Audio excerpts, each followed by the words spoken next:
Bom, eu me chamo Emerson Elias Meri, ou Meri, como muitos me conhecem. Eu também agradeço aqui a possibilidade de estar com vocês. Eu sou médico de formação, eu sou professor da UFRJ atualmente. Na realidade, eu era professor da Unicamp, sou aposentado da Unicamp e atualmente eu sou professor titular aqui na UFRJ, na área de saúde coletiva, no campus de Macaé, e eu tenho um trabalho em várias frentes aqui dentro do Rio de Janeiro. Um dos trabalhos que eu estou inserido é um trabalho com um coletivo que se chama Micropolítica do Trabalho e Cuidado em Saúde. E nesse coletivo a gente tem uma conexão com vários outros grupos. A gente tem conexão com um grupo que é a Universidade Nômade, por exemplo. A gente tem conexão com um grupo Se Essa Rua Fosse Minha, que é um grupo aqui do Rio de Janeiro que há mais de 20 anos trabalha com meninos de rua. A gente tem bastante conexão com o trabalho no campo da saúde mental. Eu mesmo atuo bastante nessa área da saúde mental. E de um tempo para cá, aqui no Rio, a gente vem com uma frente que a gente chama de Sinais que Vem da Rua, construindo uma articulação meio que atento a esse tema do que é que se faz com a rua e com as populações na rua hoje aqui no Brasil e em particular no Rio de Janeiro. É uma coisa que tem inquietado muito a gente.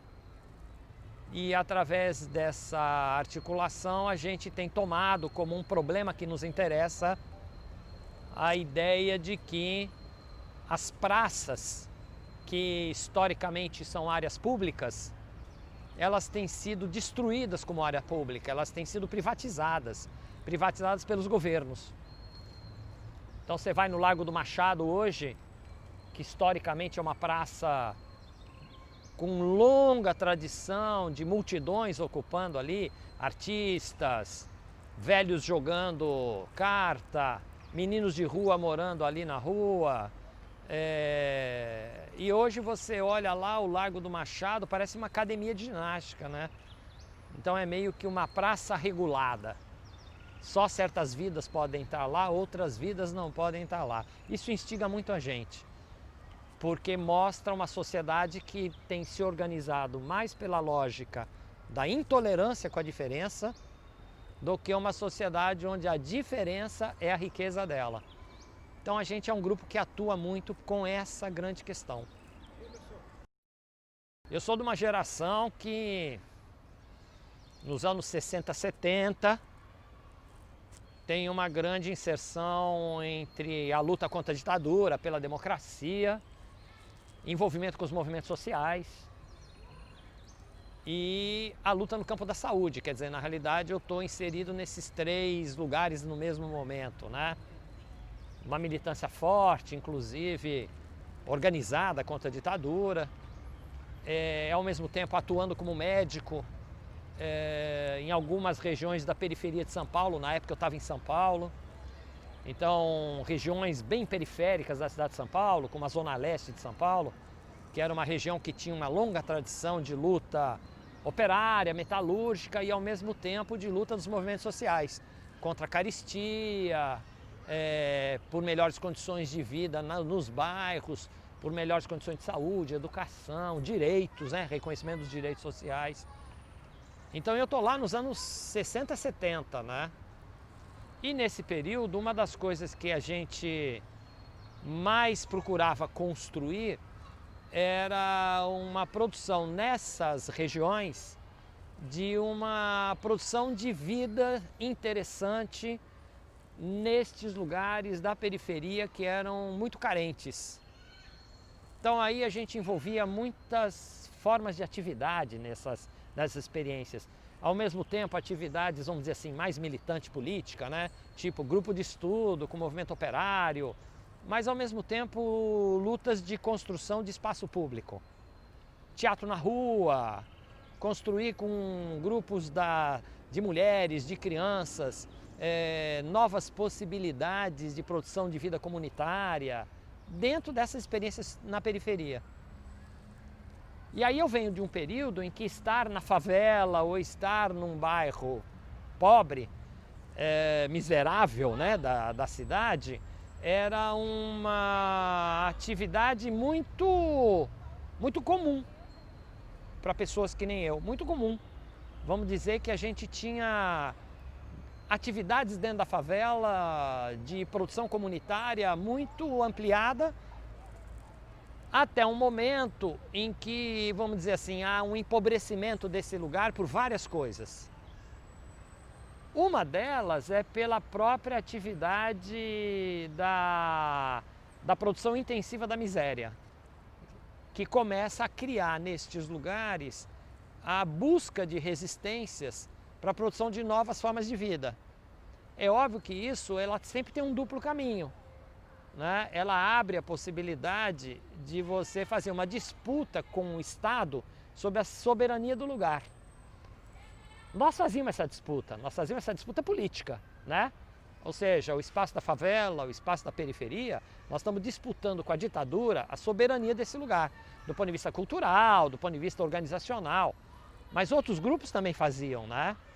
Outros grupos, tipo grupos que vão se consagrar depois, não só no Rio de Janeiro, em São Paulo também, vão também disputar a soberania desses lugares, que nem o tráfico de drogas, a prostituição, a exploração da miséria, né? Eu acho que os anos 80 já é um conjunto de anos onde a gente começa a sentir o impacto disso, que se consagra efetivamente nos anos 90. Eu acho que na realidade aí tem um trabalho muito longo, vamos dizer assim, de uma certa crítica da própria formação profissional, né? Vamos dizer assim que não só eu, mas um conjunto de profissionais da área da saúde e de médicos tentam fazer um esforço enorme de inventar uma nova prática, né? Nesse campo da saúde e da própria prática médica, né? Eu acho que uma das críticas que a gente faz e que é devedora de alguns pensadores, eu pegaria de um lado alguns pensadores que nem uma brasileira chamada Cecília Donangelo, que foi minha professora, por sinal, uma cientista social, que faz uma leitura de como que uma certa medicina é uma medicina muito mais ligada ao capital do que à produção da vida anticapitalista, né? Então a Cecília oferece uma chave para a gente olhar de que tem certas formas de experiências de ser médico que na realidade não é solidária com a produção da vida, ela é solidária com a produção do capital, né? E existe uma outra chave também que é muito importante para nós e para mim em particular, que é a chave do pensamento do Foucault, quando ele oferece uma construção de que a medicina do corpo biológico, a medicina do corpo adoecido, é uma medicina que se abre para um tipo de concepção do que é ser o humano e que na realidade perde várias outras possibilidades de construção do humano, né? Então, juntando essas possibilidades, eu acho que a gente criou, e para mim isso foi um desafio tremendo, né? Que era a ideia de não sair do território da saúde, mas poder reinventar uma outra lógica das práticas da saúde. E uma das primeiras coisas, e aí eu vou usar um pensador italiano que ajuda para entender o que eu estou dizendo, uma das primeiras coisas é mais ou menos fazer a seguinte pergunta, né? E na saúde mental a gente tem bastante essa ideia. Quando você tem um paciente psicótico, né? A pergunta que esse italiano chamado Basaglia fazia é o seguinte: se você botar a psicose dele entre aspas, o que é que aparece? Aparece muita coisa. Então o Basaglia, ele meio que é uma terceira chave que também nos ajuda, né? Ele meio que nos conduzia a pensar uma prática em que quando eu estou diante de alguém que é louco, ou alguém que é hipertenso, ou alguém que é diabético, uma das formas de fazer explodir vida aí é botar entre aspas exatamente aquilo que é o problema dele, que a medicina tradicional considera como mais fundamental. Então, para mim, aquilo que a medicina considera como mais fundamental, que é a doença, para mim é o que eu tenho que botar entre parênteses. E o que eu tenho que explorar são as produções da vida que podem explodir exatamente fora daquele lugar, né? Então essa é uma questão que para nós é chave, entendeu? Não, eu acho que essa concepção que eu acabei de posicionar, né, ela é construída numa grande luta por uma sociedade mais democrática, uma sociedade onde a diferença seja instigante para nós, né, que é o grupo de onde eu venho, né, que é um coletivo enorme de profissionais e de médicos também. E eu acho que na luta contra a ditadura, até os anos 84, 85, a gente acumula bastante, né? A gente se envolve muito com movimentos sindicais, movimentos populares e os próprios movimentos da saúde, né? Por uma nova organização das práticas de saúde. Eu vejo que nos anos 80 a gente cresce socialmente, vamos dizer assim. Mas os anos 90, eles são uns anos muito duros para o Brasil, não só para nós, né? Eu diria que a gente sofre uma ressaca nos anos 90 de uma construção democrática meia boca que a gente faz no país depois do fim da ditadura, né? É só você pegar ali aquele período do governo Sarney, depois você pegar a vitória do Collor, né? Final dos 80, começo dos 90, você vai ver que é muito frustrante para uma sociedade que nem a brasileira, que sai assim com muita energia do final da ditadura em 84 e faz muita coisa no plano da educação, no plano da saúde, na conquista de direitos e se vê frustrado dentro de um arcabouço tradicional da própria organização política partidária, né? Vamos dizer que os novos partidos que vinham acontecendo não tinham ainda fôlego para criar grandes coisas ou também se desvirtuaram, né? Então eu acho que a gente entra nos anos 90 com uma certa ressaca. Essa ressaca é dos movimentos sociais, é dos movimentos sindicais e é dessa busca de construção democrática, de uma nova urbanidade, de um novo espaço público, de uma nova possibilidade de convivência. Eu vejo que os anos 90 a gente tem uma certa regressão. Acrescido a isso, a possível estrago que é a vitória do Fernando Henrique como presidente da República, não é? Eu diria que é um grande estrago para o país esse processo que vai tendo a inserção do Fernando Henrique no governo Itamar Franco e depois a consolidação dele como um líder político, na medida que ele capitaneia uma reforma política, uma reforma financeira, uma reforma social dentro da visão neoliberal, que é uma visão que leva o país a um plano mais acentuado da desigualdade e com uma certa regressão do lugar do Estado, né? Do Estado ampliado, não do Estado máquina do Exército e tal. Na realidade, o Fernando Henrique reduz o Estado do ponto de vista cultural, reduz o Estado do ponto de vista da educação, da saúde, e essa agenda reduzida invade o Brasil. A gente sente isso na rua, vamos dizer assim, a gente sente isso na rua, né? A praça, em vez de virar aquele lugar da vida pública, a praça começa a ser o lugar da suspeição sobre o outro. Os anos 90 começa a carregar a gente dessa paranoia, né? A favela já não é um lugar mais que você sobe tranquilo, né? A periferia já não é um lugar mais que você frequenta tranquilo. Você começa a viver um outro Brasil, um Brasil de muita desigualdade, onde o Estado sai desse lugar da soberania, os movimentos sociais recuam e a gente sente isso. Em particular, a gente do campo da saúde, que sempre esteve ali. Então eu diria para você que mesmo o movimento social recuando, nos anos 90, a gente ainda persistia nesse tipo de prática, já que era a nossa forma de compreender as práticas de saúde, que é o que eu chamo, eu e muita gente, as práticas no território da vida. Então, a gente sempre contrapôs a medicina tradicional, que a prática da medicina e dos outros profissionais de saúde deveriam ser feitas nos territórios onde a vida é produzida. Tanto que a gente até hoje chama de, por exemplo, a organização de serviços de saúde nos territórios. É muito comum hoje você ouvir isso lá no jargão da saúde. E vem daí, entendeu?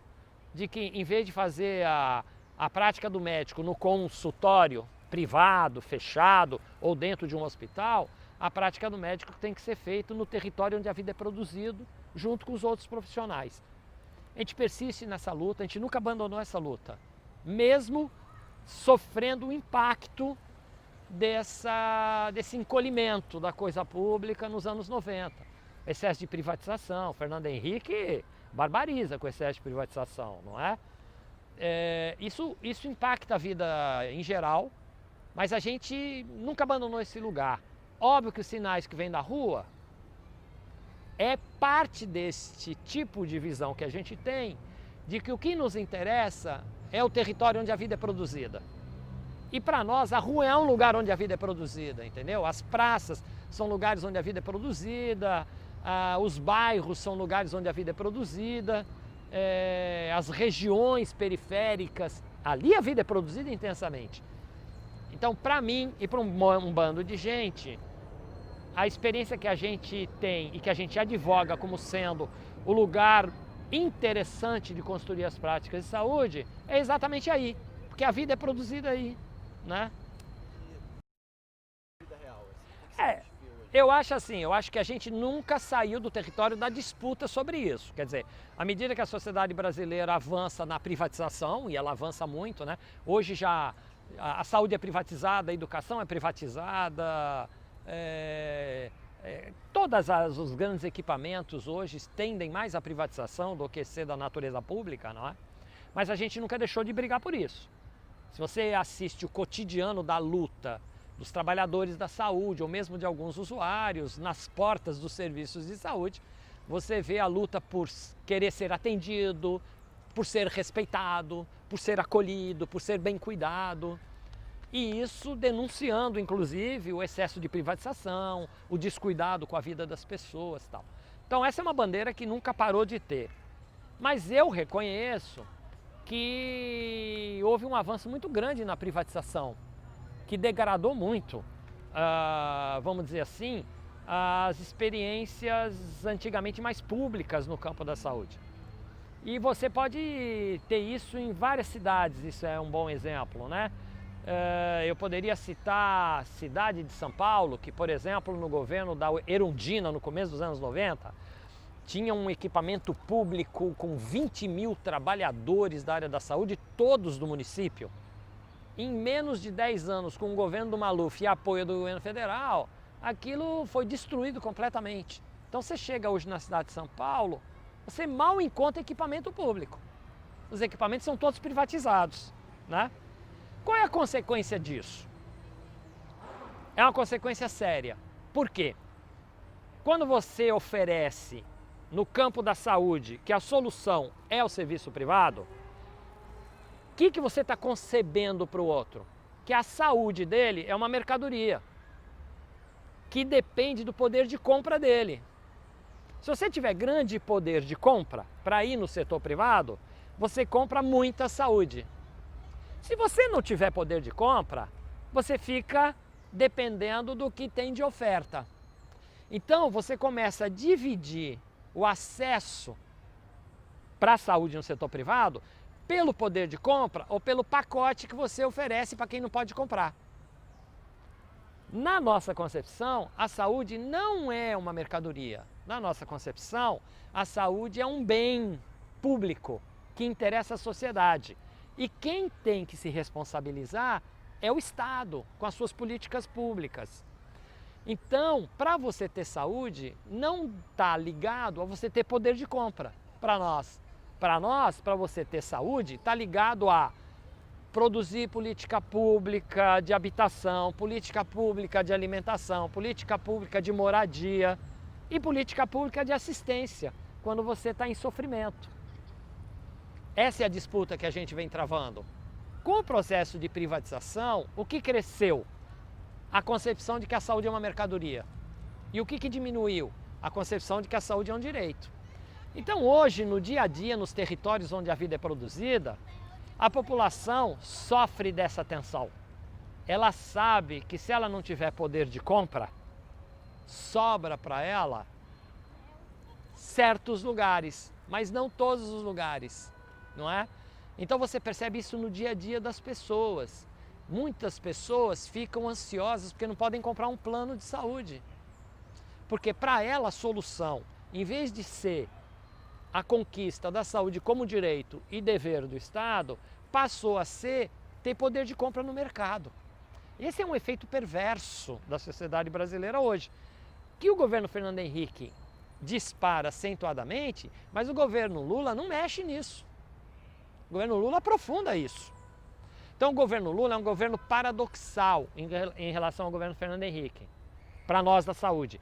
Porque de um lado, ele não eliminou a privatização, mas do outro, diferente do Fernando Henrique, ele voltou a aumentar um pouco o investimento no público. Então ele fica num balanço. Ele nem aposta que a saúde é completamente direito e ele nem aposta que é completamente mercadoria. Ele fica pelo meio do caminho. Diferente do Fernando Henrique, em que era praticamente só a saúde como mercadoria, que é a situação de São Paulo hoje, né? O governo tucano em São Paulo tem essa concepção. Saúde é uma mercadoria, né?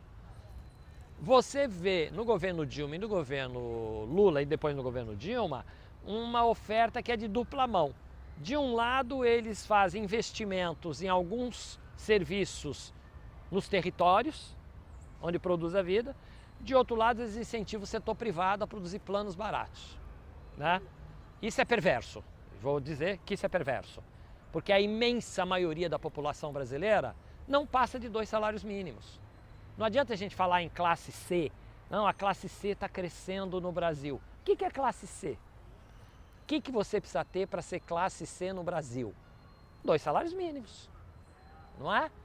Então, o que você compra com 2 salários mínimos? Que qualidade de vida você compra com 2 salários mínimos? Tem uma perversidade nisso, que eu vou chegar daqui a pouco. Eu acho que a ideia que a gente tem que pegar para poder falar da saúde mental é a ideia de compreender o movimento social que está cravado aí dentro. E aí a gente vai lá de novo um pouquinho, como é que os movimentos sociais, no qual a gente se inscrevia na luta contra a ditadura, vai se construindo, vamos dizer assim, em campos de luta. Eu diria que tem 2 campos de luta que foram fundamentais para nós nesse período. Um que a gente chamou de reforma sanitária e outro que a gente chamou de reforma psiquiátrica. E por que essas 2 frentes se organizaram, a reforma sanitária e a reforma psiquiátrica? A reforma sanitária porque a gente denunciava de que a imensa maioria da população brasileira não tinha... Música de fundo. Vamos lá. Porque a gente tinha, assim, clareza que a imensa população brasileira não tinha um atendimento igualitário do ponto de vista da saúde, na medida em que você chegava numa cidade grande que nem Rio de Janeiro, você tinha o município é responsável pela urgência e emergência, o governo estadual é responsável por cuidar de algumas populações específicas, leprosos, tuberculosos, loucos, e o governo federal é responsável por cuidar de alguns trabalhadores, algumas coisas assim. Isso quer dizer que você não trabalhava com um conceito unificado de sistema de saúde e nem com um conceito unificado de saúde para todos. Então a reforma sanitária tinha uma bandeira. A saúde é direito de todo mundo, só um sistema unificado consegue fazer isso e só um conceito ampliado de saúde pode dar conta disso. Essa é a luta da reforma sanitária. No interior dessa luta, cresce muito um movimento que vinha da crítica que a gente fazia há muito tempo às instituições fechadas, aonde o manicômio era tido como, junto com as prisões, as 2 instituições fechadas mais significativas. E a gente teve uma tradição que andou aqui pelos anos 70, os anos 80, que foi a luta contra as instituições fechadas para os loucos. Isso inicia através da antipsiquiatria inglesa, através da reforma psiquiátrica italiana, através da humanização dos hospitais franceses. E aqui no Brasil atinge com muita força essa tradição da luta italiana, da reforma psiquiátrica italiana, através do Basaglia, que eu falei, que é aquele pensador de coloca entre parênteses a loucura, né? nos anos 70 para os anos 80, a gente tem um movimento nacional importante no Brasil, que levanta a bandeira da reforma psiquiátrica. E essa bandeira da reforma psiquiátrica se desdobra no que a gente chamava da luta antimanicomial, que era a ideia de desconstruir o manicômio e encarar o tema da loucura como um tema do humano. E que não era um tema para ser aprisionado, era um tema para ser cuidado ou para ser cidadanizado. Então a gente tem uma bandeira tipo, o louco é um cidadão e portanto tem direito. O louco tem sofrimento, precisa ser cuidado e não preso. Isso é o que a gente chama da luta no campo da saúde mental. Então, não é que ela tematiza o mental versus o não mental. É que, na realidade, ela tem uma tradição de uma luta societária contra exatamente a discriminação em relação à loucura, né? Mas que tem uma conexão para vários territórios, né? Tem uma conexão para todos esses lugares dos chamados aprisionamento do diferente, né? Esse tema do aprisionamento do diferente vai conectar também conosco na ideia dos territórios onde a vida é produzida, né? Por quê? Porque para nós a diferença é tida como riqueza e não como ameaça. Então, por exemplo, se você convive com um louco, você não tem ideia da riqueza que é a conexão dele com você e você com ele, como isso produz vida. Mas se você se sente ameaçado pelo louco, você não tem ideia o quanto isso produz violência. Dos dois lados. Tanto você para ele, quanto ele para você. Então essa luta antimanicomial, essa luta no campo da saúde mental, ela é, eu diria assim, uma das joias desse processo, no sentido da luta pela democracia da sociedade brasileira. Porque é uma luta radical do ponto de vista democrático. Não é a democracia como regime político, é a democracia como convivência social. É diferente uma coisa da outra. Não é simplesmente uma democracia onde você luta pela conquista de ter o direito de votar, de ter o político te representando. Não! Ou de você poder se manifestar abertamente. É mais que isso. Essa democracia ela é radical. É no sentido de você poder conviver e produzir vida na diferença. E produzir novos direitos. Não só consagração de direitos dados. Então, essa ideia de você sair do território da ameaça para sair da produção da vida com o outro é algo, hoje, quando você olha, interessante da gente se debruçar. Porque a gente vem acompanhando uma certa construção paradoxal, que eu falei que começa nos anos 90, mas que hoje está muito fortalecido, que é a ideia da... E o brasileiro está muito carregado dessa ideia, é a ideia do medo do outro, né? Então, de uma certa forma, tudo que não é igualzinho a você como um decalque, como um clone, né, é ameaça. Então você começa a ver coisas que são assim, disparos das violências, onde se instala sempre a diferença. E olha que sutileza, isso dispara no campo de futebol, por exemplo. O campo de futebol é um lugar onde isso se expressa, né? Então aí você tem um grupo de um time que quando olha para um grupo de outro time, acha que ali tem uma zona da guerra. Se autoriza a zona de guerra. Então eu me autorizo a ir lá eliminar um elemento do outro que não é totalmente identitário comigo. Isso atinge vários outros lugares. Então eu faço isso quando eu encontro na praça um menino de rua que está ali na praça. A priori, eu já elaboro o meu fantasma de que ele é uma ameaça para mim. E se ele é uma ameaça para mim, eu estou autorizado a ser violento com ele. Então, esta relação que está instituída, que eu chamo de as práticas mini-fascistas no cotidiano, é hoje muito relevante no Brasil, não é? E, paradoxalmente, a saúde hoje é um dos elementos onde mais isso é produzido, né? Por isso que o tema dos sinais que vem da rua é um tema relevante para nós, porque ele sinaliza como que a saúde é um território paradoxal, aonde você pode produzir a identidade com a diferença do outro ou produzir o fascismo na diferença com o outro.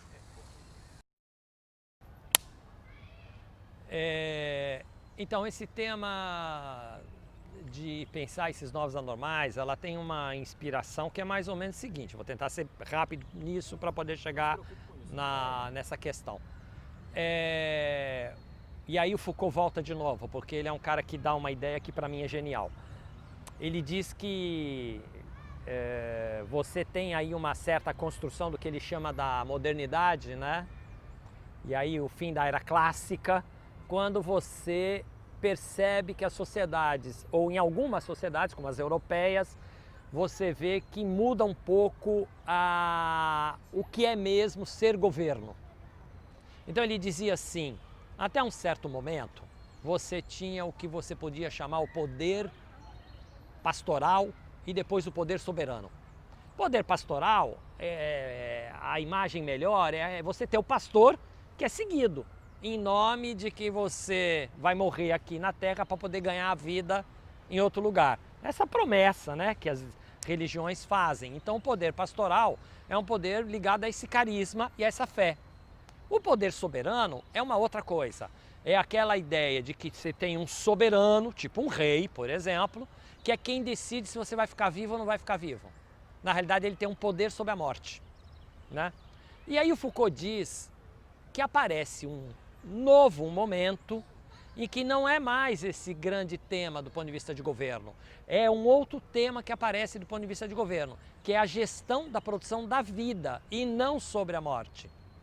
E ele diz que o que vai acontecer é que começa a aparecer, aí que entra a tal da modernidade, uma construção da sociedade em que o que essas políticas de governo estão interessados é fazer a gestão da produção da vida e, portanto, eles vão fazer a gestão das populações.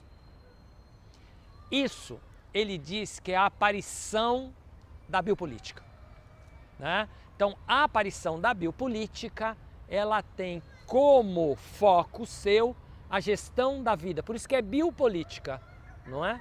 Só expande mais o uso do termo população Foucaultiana, que é muito legal.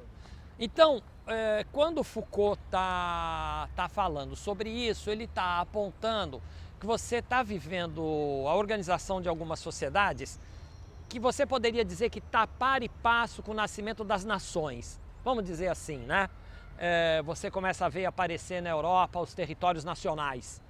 A França, a Inglaterra, vão aparecendo a Espanha, Portugal. E o que é que essas nações têm a dizer sobre si mesmo? Uma delas é estabelecer o território de soberania, né? Quer dizer, até onde vai a França, até onde não vai a França. Mas tem que responder uma outra questão. Quem são os franceses? Quantos são os franceses? Quantos nascem, quantos morrem dos franceses? E ela tem que se proteger com uma coisa que é a rebelião das multidões.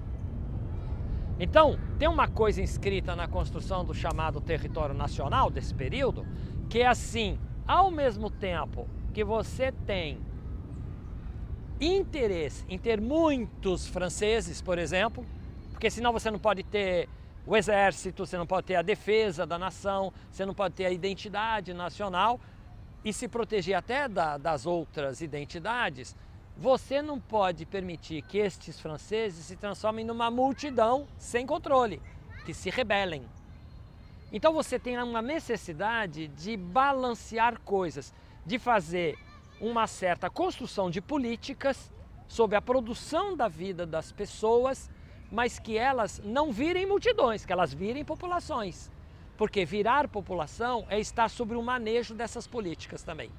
Então eles começam a se preocupar com coisas que não se preocupavam antes. Por exemplo, quantos morrem e do que morrem? Isso é coisas que começam a aparecer. E aí aparece o braço dado dessa biopolítica, que é a saúde pública e a medicina. A saúde pública e a medicina, elas nascem como o que a gente chama de biopoderes, que são poderes sobre a vida que a política vai transformar em estratégia de ação sobre as populações. A biopolítica, ela é vital para a organização das sociedades capitalistas. As sociedades capitalistas não se organizam sem uma competente gestão da vida das populações. Então, você percebe, e o Foucault oferece essa ideia, de que você vê o nascimento das nações, das sociedades capitalistas e da biopolítica como coisas que são sinérgicas. Este período todo sempre foi cravado por avanço na biopolítica. Só que essa biopolítica, ela não é uma coisa fixa, ela vai se modulando as próprias formas de produções da vida. Então, o que você observa, e isso é importante, que quando você chega no século XIX, aparecem elementos novos sobre o ponto de vista de quais são as vidas que devem ser geridas e quais são as vidas que nos ameaçam porque elas não obedecem a essa gestão. E isso é interessante de observar. Por quê? Porque ao mesmo tempo que você monta a gestão da vida das populações para produzi-la, você percebe que tem uns grupos que escapam disso, porque eles não obedecem a essas regras.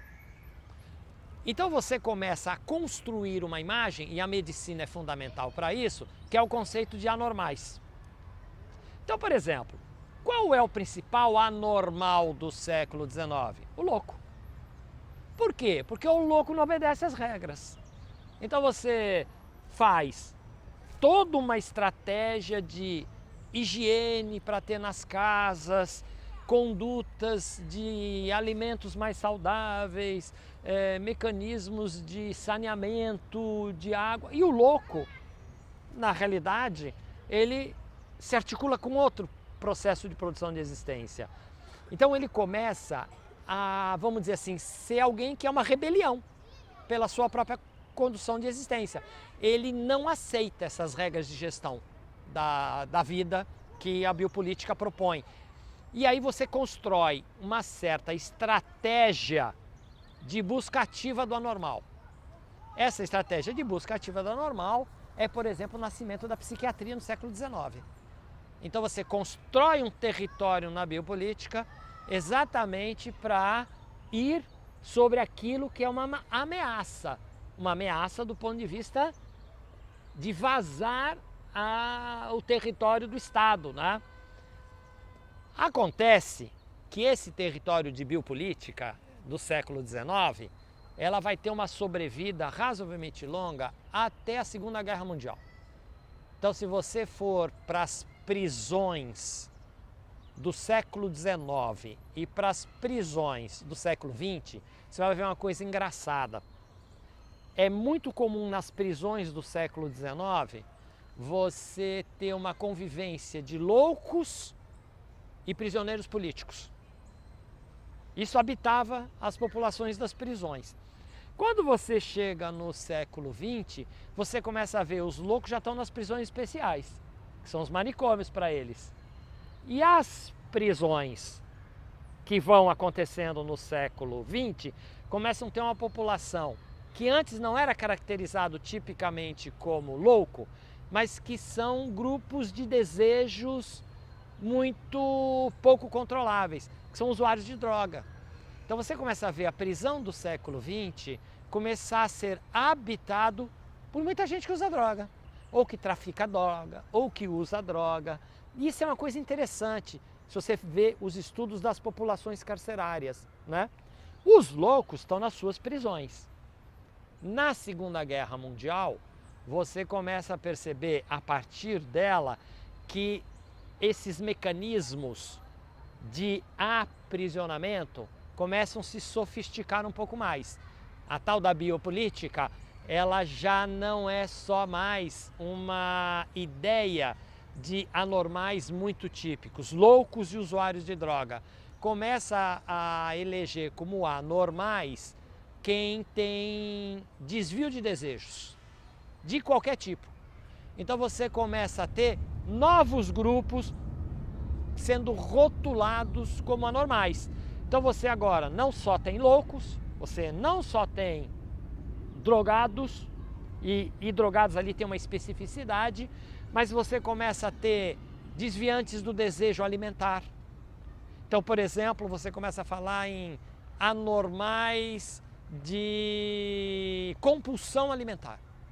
Então você vê hoje que ser gordo hoje é uma coisa exótica.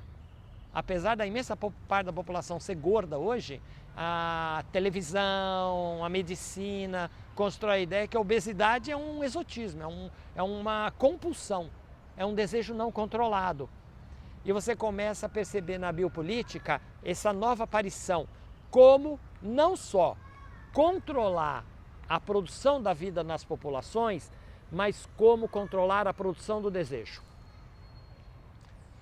Isso é uma sofisticação da biopolítica que a gente vive hoje.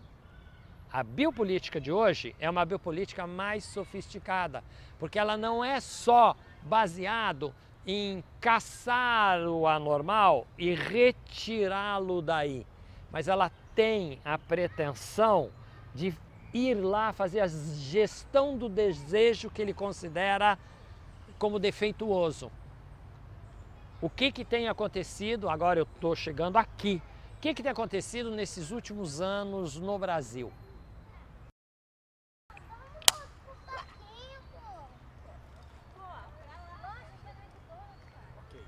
Ok? Estava chegando na praça hoje. Então, depois da Segunda Guerra, você tem uma sofisticação que é interessante de observar, que não basta mais você reconhecer este anormal e aí ter a estratégia de retirá-lo do lugar. E para isso você inventa os mecanismos de aprisionamento, que nem eu coloquei. A prisão, manicômio e coisas equivalentes por aí. Não basta mais isso. Você agora entra num território que é um pouquinho mais sofisticado. É reconhecer que é anormal todo mundo que não consegue controlar o seu desejo e que é tido pela sociedade normal como compulsão. Então, por exemplo, o usuário de droga, que antes não era catalogado como alguém do campo da saúde mental ou do campo da psiquiatria, ele começa a ser psiquiatrizado, não é? Porque ele começa a ser diagnosticado como um doente compulsivo perante o desejo, né? Então ele tem uma compulsão e aí ele é um usuário de droga e precisa ser tratado. Qual a ideia do tratamento para esses que não conseguem controlar o seu desejo? É a intenção de você ir fazer a gestão do desejo dele, né? A gestão do desejo. E aí repara, essa é uma coisa que nesses últimos anos no Brasil, ele tem uma força tremenda. Por quê?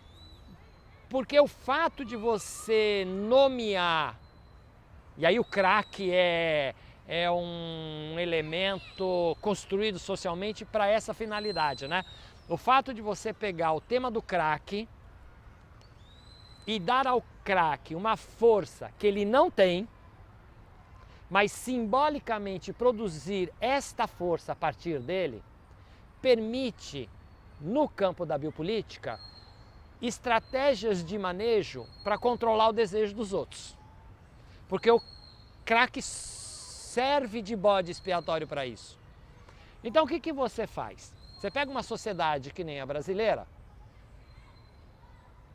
em que a psiquiatria torna-se altamente aliado desse tipo de proposta de ação, e você começa a produzir a imagem de que o uso do crack é algo incontrolável para quem usa, porque a pedra do crack parece que tem um poder sobre o outro. Então é como se a pedra fosse o sujeito e o sujeito que usa fosse o objeto da pedra. Então você constrói simbolicamente essa inversão, né? Quem usa a pedra por desejo, na realidade usa porque o desejo está errado. Ele se submeteu à pedra. Essa é a primeira construção. A segunda construção é que o crack é tão relevante do ponto de vista social que se você não controlar ele, você vai destruir a sociedade. Como se o volume e as consequências do uso do crack fossem de fato a produção da anarquia do ponto de vista social. Você não precisa provar isso. Basta você convencer os outros de que isso é verdade. Não é? Então você monta uma segunda estratégia, que é produzir uma verdade sem ter que prová-la. E terceiro, quando você monta uma política, então, para combater a pedra, que é o tal do sujeito, e quando você monta para conter um processo social gravíssimo, que você não precisou provar que é grave, você constrói estratégias de ação exatamente onde você queria construir, que é interferir nos grupos sociais cujo desejo você sente que você precisa controlar. E você usa do crack para montar uma estratégia ampliada sobre isso. Então você cria a seguinte imagem. Em nome da ameaça do crack, a praça não pode ser mais pública hoje. Eu tenho que construir a praça como algo vigiado. Porque se eu não vigiar, os craqueiros vão tomar para si e vão produzir um inferno ali. Mesmo que eu não tenho prova disso. Porque eu não preciso provar. Eu tenho um axioma de verdade. Eu não preciso provar isso. Não é? Eu já convenci todo mundo que é verdade. A partir do momento que eu convenci todo mundo que é verdade, virou verdade. Não é? Então a primeira consequência é que eu tenho que fazer uma intervenção, independentemente se ela é justificada ou não, mas ela tem uma consequência brutal. Eu não posso mais viver abertamente nos espaços públicos.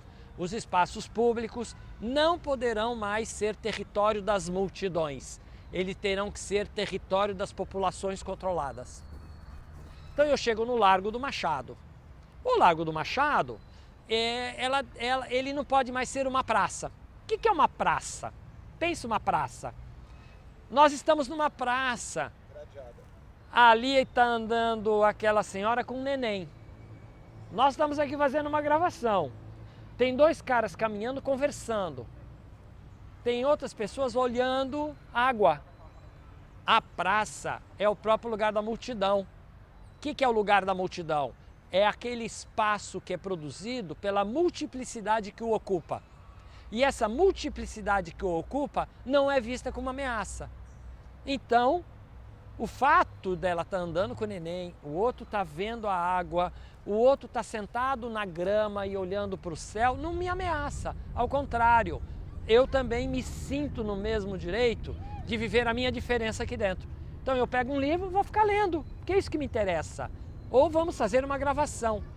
Então, uma praça, enquanto praça, é a própria multidão em existência. Quando eu digo a praça não pode ser uma multidão para todo mundo, porque ela tem que ser regulada, porque só populações podem viver aí, eu começo a estabelecer uma regra. Quem são as populações que podem viver aí dentro? Então eu vou no Largo do Machado e digo assim, o velhinho que vem aqui no Largo do Machado, pega aquele equipamento de ginástica e faz ginástica, este pode. O outro que senta na cadeirinha e joga carteado com o outro, este também pode. Aquela mãe que vem com seu nenenzinho fazer caminhada aqui, também pode. Ah, mas aquele artista que vem aqui e eu não sei o que ele vai fazer, opa, polícia, chega nele. Ó, move. Você vê isso no Largo do Machado. Chega lá um grupo de artistas fazendo malabares, não sei o quê, rapidinho a polícia, que permite o velhinho fazer ginástica ou a mãe passear com a criança, já não deixa o artista ficar ali. Ele vai empurrando. Se movimenta. O menino de rua que estava acostumado a ficar ali, inclusive tomando sol, ou até cheirando sua garrafinha, mas não estava apurrinhando a vida de ninguém. Não estava fazendo nada, não estava sendo violento com ninguém. A polícia chega e fala, sai daqui, aqui você não pode ficar. Vai pro buraco do bueiro, mas aqui você não pode ficar, entendeu? Esse mecanismo, ele começa a se justificar na mesma dinâmica da produção do crack como ameaça. Não sei se vocês conseguem conectar. Eu uso daquilo como bode expiatório para regular as vidas que podem viver. Mas eu não permito mais que a multidão se produza em si, entendeu? No Largo do Machado, há 4 semanas atrás, tinha um grupo de artistas que conseguiu autorização para fazer um espetáculo no Largo do Machado, que eu conheço, e estava fazendo um espetáculo muito atrativo. Aí os meninos que viviam no Largo do Machado de rua, que são expulsos a todo momento, estavam gostando demais do espetáculo, então eles vieram e sentaram como plateia, O que a polícia fez? Veio, entrou na plateia, dirigiu-se só para aqueles meninos e falou: vocês não podem ficar aqui. E nós perguntamos: por que não podem? Eles são tão plateia quanto nós, todos, não é? Eles estão curtindo o espetáculo. Não podem, porque eles estão com essa garrafinha aqui, isso é ilegal. Eles não podem cheirar o líquido que está aqui dentro. E por quê? Eles não estão ameaçando ninguém, eles não estão fazendo nada. E aí vem o X do problema. Quando você produz essa relação com o diferente, o que você produz no outro? Exatamente a sensação da violência. O que aconteceu com esses mesmos meninos nessas últimas 4 semanas que estavam como plateia? Eles começaram a ameaçar os artistas que estavam lá. Como uma reação. Olha, por quê? Porque eu não vou obrigar os meninos a ter consciência de que os artistas não têm nada a ver com isso. Porque eles começam a fazer a associação que os artistas podem ser iscas para a polícia vir em cima deles. Mesmo que os artistas não sejam. Mas eles estão autorizados a pensar isso. Por que eu vou dizer que eles não podem pensar isso? Ou seja, eu faço um ato de violência do nada para regrar uma certa biopolítica de produção da praça, não mais como praça, e eu produzo na diferença um ato de violência, tanto quanto a violência que eu faço nele. E aquele menino com o qual eu poderia estar convivendo, e mais, poderia estar convidando, inclusive, para fazer teatro comigo, ele passa a ser um agressor tanto quanto o agredido, não é? Então repara que esse é um fenômeno muito complicado que a gente vive hoje no Brasil, porque em nome desse tema da droga, você faz hoje uma gestão fascista das relações com o diferente. O que, em vez de controlar a dinâmica da agressividade, é produtor de mais agressividade. E você produz mais polícia para controlar mais agressividade que a própria polícia produz, né? Essa é uma dinâmica em que a droga é usada como bode expiatório para isso. Porque não há nenhum estudo que prova que o nível da violência aumenta por causa do uso real e efetivo da droga. Não existe isso. Não existe isso. Por mais que o sistema venda esta imagem, nós temos estudos que mostram que não há evidência disso, inclusive de psiquiatras, não é? Tem psiquiatras que estudam essa correlação e mostram que não tem correlação. Então, você está diante de uma situação que, em nome da biopolítica, produz uma certa verdade que você não precisa provar, não é? Você não precisa provar que o outro é ou não violento. Basta você afirmar que você está num território de poder da biopolítica para fazer isso, né? A saúde no Brasil hoje, muito dela neste campo do combate à droga, vem produzindo isso. Espero que vocês consigam editar isso. Aí eu acho que esse tema da adolescência é interessante, tá? Repara, aí eu vou voltar um pouquinho ao anormal do desejo, né? Na minha época, a adolescência era uma fase positiva, porque era uma fase em que nós estávamos num momento de dúvidas, de fazer as nossas opções, de fazer as nossas escolhas sexuais, nossas escolhas afetivas, nossas escolhas profissionais. E apesar dos preconceitos, né? Por exemplo, sexualmente um preconceito brutal da minha geração com o homoerotismo. Não é? Mas apesar disso, a adolescência era encarada como um momento positivo, um momento de produção de vida. Como é que a adolescência é vista hoje? Como um momento da anormalidade do desejo. Você repara que a sociedade, inclusive os médicos marqueteiros da televisão, vão a todo momento vender a ideia de que a fase da adolescência é a fase do perigo, é a fase do risco, é a fase do descontrole, Repara que essa construção é real? Então, não é só com o adolescente abandonado que essa produção societária ocorre, entendeu? É que aí o Estado delega o mecanismo de controle.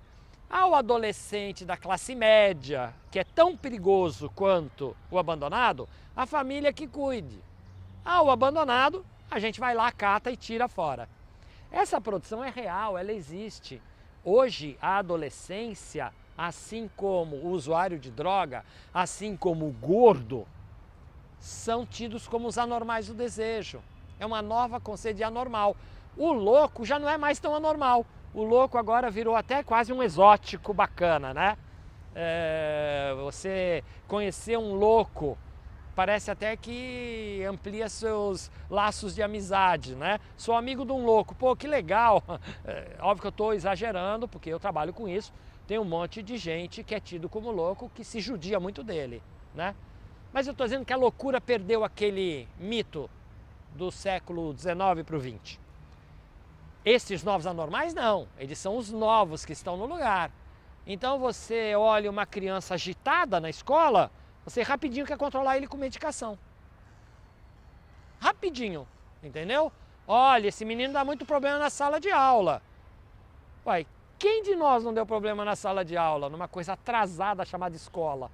Entendeu? Escola é uma coisa atrasada. Que você quer pegar um garoto de 7 anos, botar numa sala de aula e mandar ele ficar quieto 1 hora sentado numa cadeira?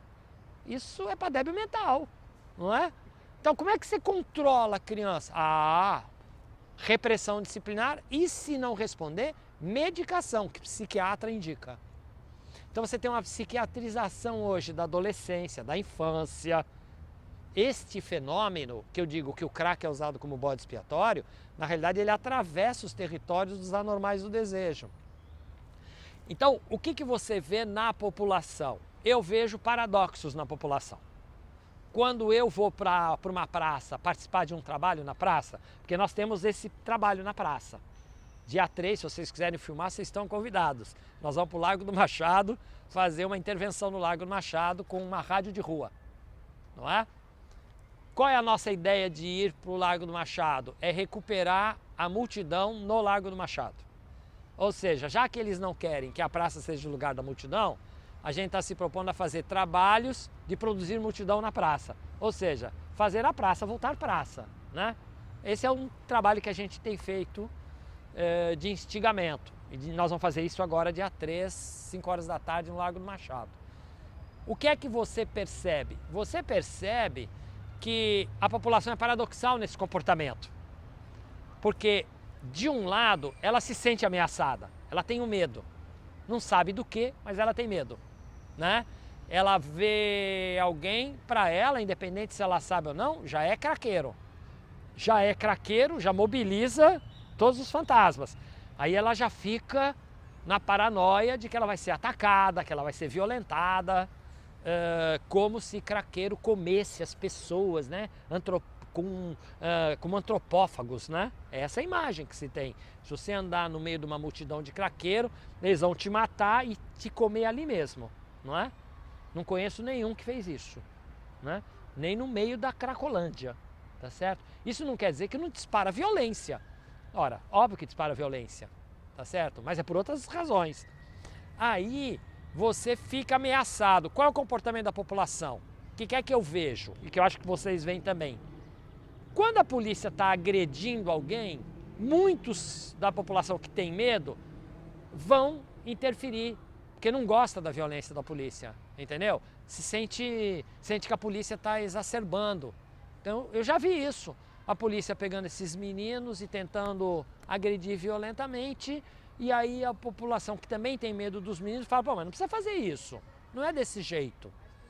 Por quê? Porque a população, mesmo tendo medo, ela topa uma conversa de que tem ofertas melhores do que só prisão, violência, perversidade com essas crianças. Que ao contrário, você tem que produzir a infância nestas crianças, porque está se roubando a infância dessas crianças, entendeu?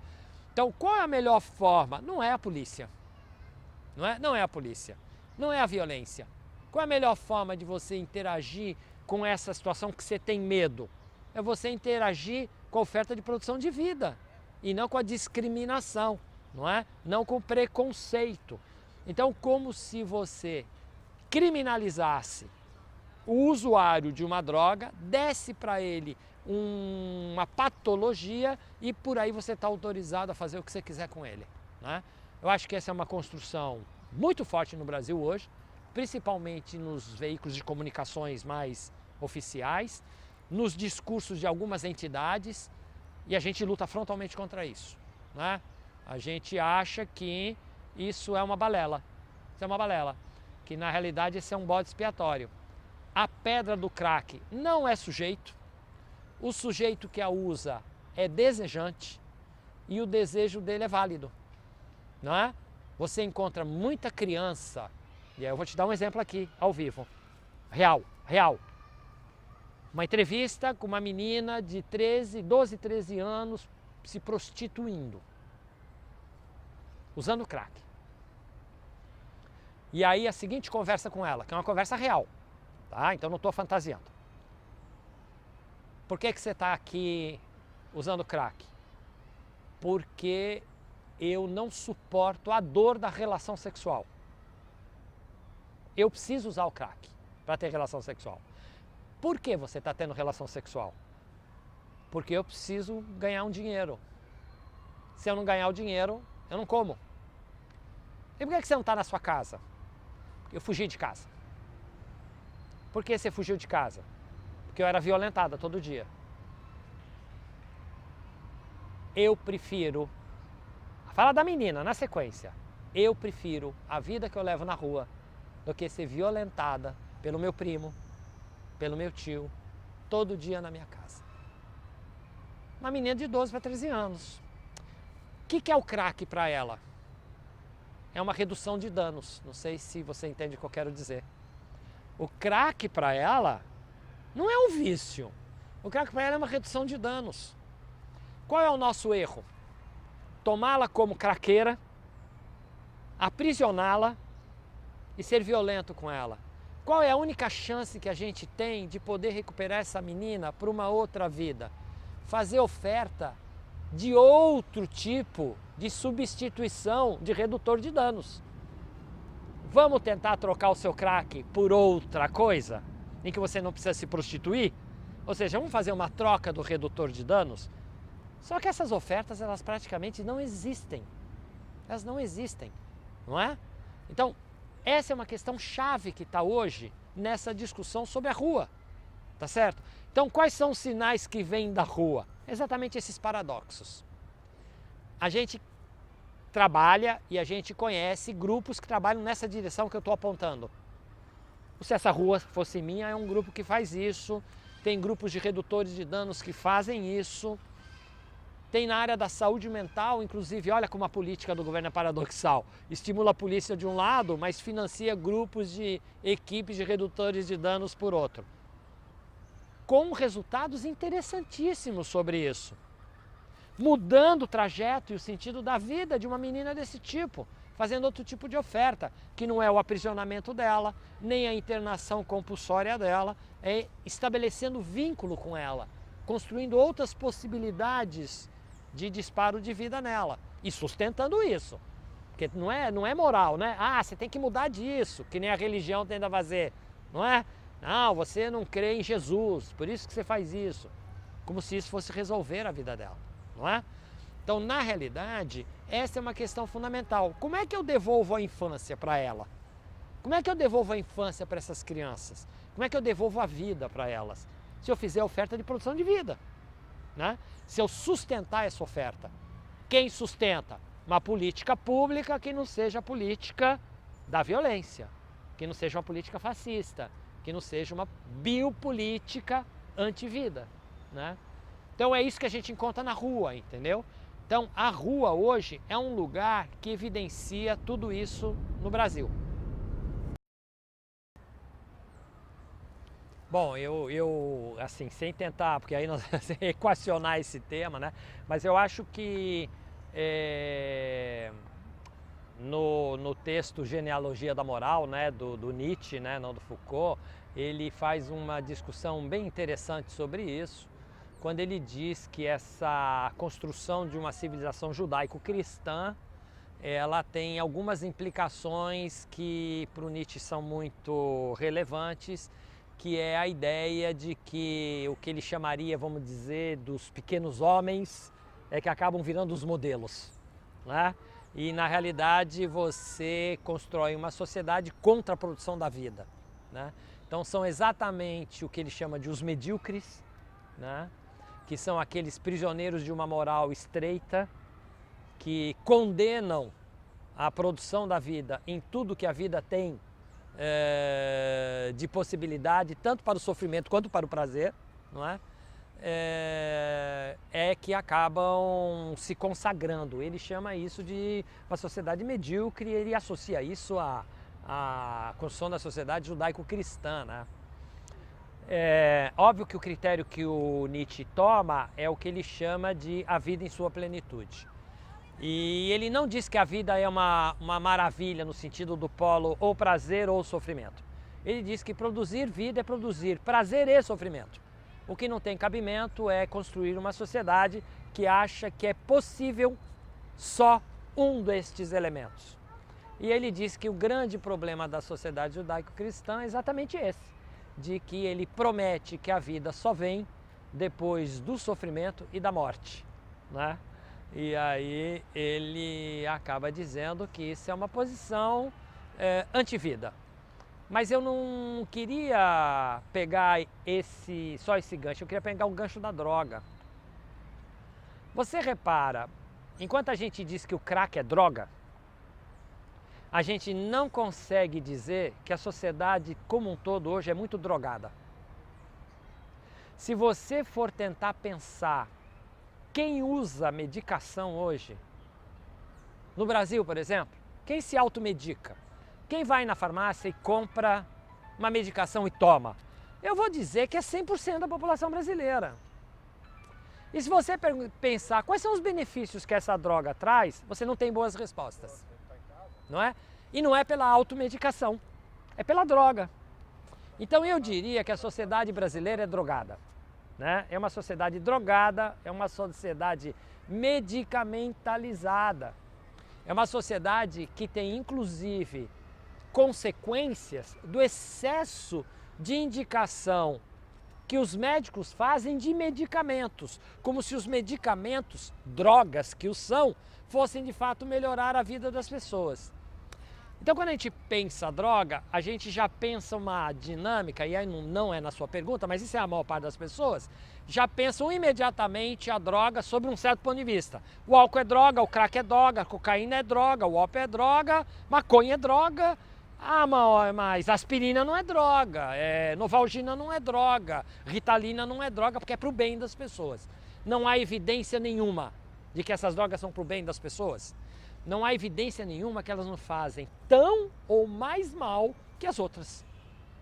E tem uma terceira discussão sobre droga que eu acho muito relevante, que é o fato de que em certas civilizações, tipo indígenas amazônicos, e eu não vou chamar de droga, tem certas plantas que são usadas porque elas permitem desenvolver em cada um o divino que há nele. E essas substâncias são incríveis porque elas são usadas como ritual de produção de humanidade no índio. Então olha que coisa paradoxal. A gente fala de droga e pode estar falando de três coisas completamente diferentes. Só que uma delas é criminalizada e as outras não são. Em cima de que verdade? Não há verdade sobre isso.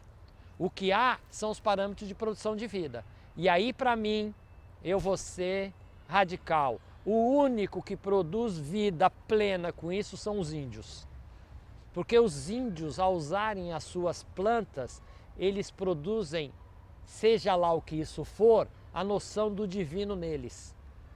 Eu gostaria que as nossas drogas, e aí eu diria a maconha, a cocaína, o crack, fossem usados para produzir os divinos em nós, não? E não as possibilidades de alienações, não é? Então eu não tenho problema nenhum com as substâncias. Eu acho que as substâncias não são criminalizáveis. Criminalizado é o modo como a sociedade faz produção de uso delas. E aí eu vou dizer, o maior receitador de droga no Brasil são os médicos.